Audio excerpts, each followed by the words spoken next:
Hey there, friends.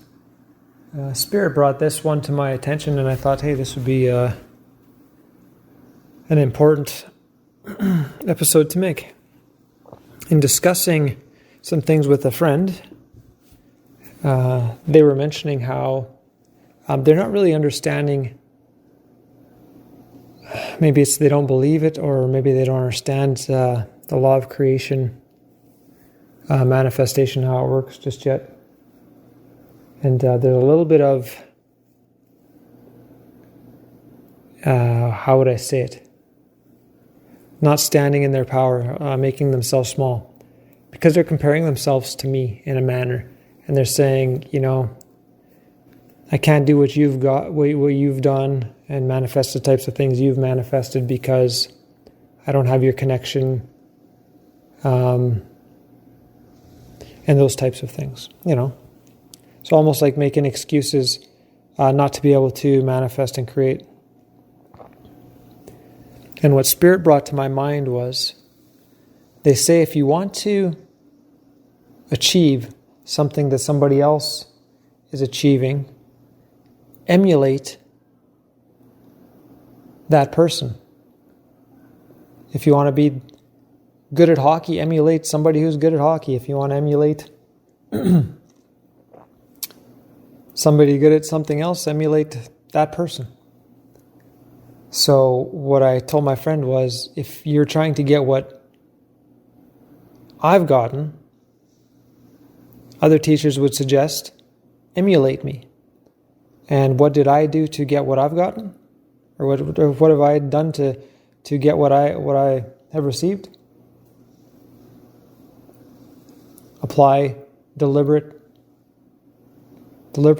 of thought. Conscious creation. Using my mind deliberately. This is what I teach on the Manifestation channel, on our channel. And to go a little bit deeper and to expand on this, there's a man named Napoleon Hill who's since passed now, but he teaches these things. Think and Grow Rich would have been one of his most recognizable works, I suppose. But he has lectures out there, and what he taught was using the mind deliberately in order to manifest. And this isn't something that he just started talking about for no good reason. He was given a task by, maybe Andrew Carnegie, one of the richest men back then, to interview the wealthiest men in the nation. And after he had completed that, he understood how these people who had achieved such great success had the mindsets and used their minds deliberately in order to create that success. Now, what's interesting is that those people might have had great financial success, but they didn't always have great relationship success, and they didn't have great success in other areas of their life. And their mindset would validate why that was. So the people that Napoleon Hill was interviewing didn't all recognize their own abilities. But when interviewed in a roundabout way, you could see it unfold to a point where you could put the puzzle together for yourself. And that's what Napoleon Hill would say, if you want to be such and such, emulate the person who's already doing that.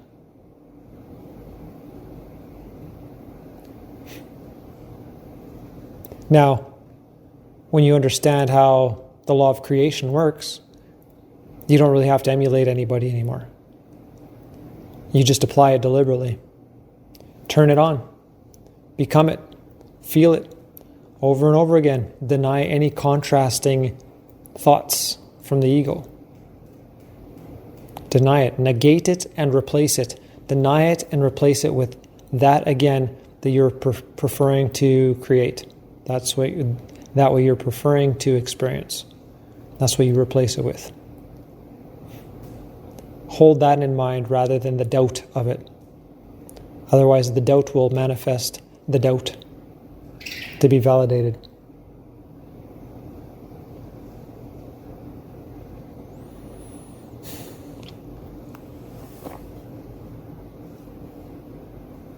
All right, so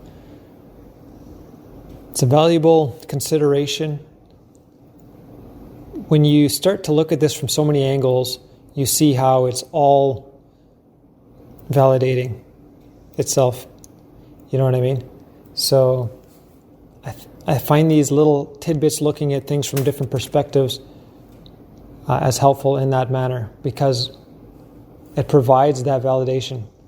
It provides that conviction. And that's what we're trying to get out. That's how we're kind of getting beyond. There's two ways to do it. Just surrender it completely. Surrender the carnal mind and the limited thought completely and negate it and replace it. Or you can kind of try to, this is almost trying to logicize it, trying to make sense of it, so that you can actually be aware of it and say, oh, maybe thought does precede creation, which indeed it does. Examine. Just examine your experience. It will prove it. I'm not interested in being told that it doesn't work by people who haven't examined it. You know what I mean? That's like saying meditation doesn't work from somebody who doesn't meditate. You know what I mean? I'm not interested in theory. I'm interested in practical application that bears fruit. That's the basis of my practices. That's what I emphasize at this point in my experience. Because I know you can chase other things that are distracting and might seem like something, and you never really get to the substance of it. But these are very substantial. These bear fruit. They bear fruit quickly. All right, so there you go, my friends. Stay blessed, and we'll talk soon.